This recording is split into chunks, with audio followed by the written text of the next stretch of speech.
স্থানীয় সময় রোববার সন্ধ্যায় ইউক্রেনের দক্ষিণ পশ্চিমাঞ্চলীয় শহর ঝাপোরিজিয়ায় দুটি রুশ গাইডেড বোমা আঘাত হানে।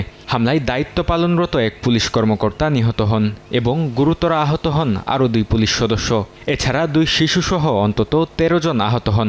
আঞ্চলিক গভর্নর জানান, হামলায় আবাসিক ভবন, ব্যক্তিগত বাড়িঘর এবং অন্তত 35টি অ্যাপার্টমেন্ট ক্ষতিগ্রস্ত হয়।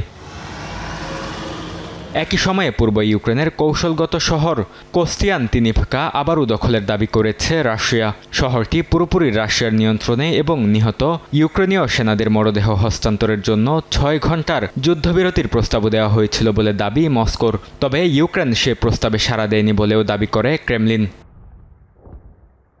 ক্রেমলিনের মুখপাত্র দিমিত্রি পেসকভ বলেছেন, সীমান্তবর্তী রুশ অঞ্চলগুলোর নিরাপত্তা নিশ্চিতে ইউক্রেন সীমান্ত জুড়ে বাফার জোন গড়ে তোলা হচ্ছে।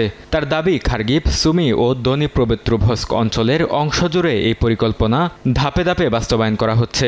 প্রেসিডেন্ট ভ্লাদিমির পুতিনও সামরিক কমান্ডারদের সঙ্গে বৈঠকে একই অবস্থান পুনর্ব্যক্ত করেন। তবে রাশিয়ার এসব দাবি সরাসরি প্রত্যাখ্যান করেছেন ইউক্রেনের প্রেসিডেন্ট ভলোদিমির জেলেনস্কি। তার অভিযোগ, কোস্তিয়ান্তিনিভকার পরিস্থিতি নিয়ে বিশ্বকে বিভ্রান্ত করতে ইচ্ছাকৃতভাবে মিথ্যা তথ্য ছড়াচ্ছে মস্কো। বরকতুল্লাহ, সময় সংবাদ।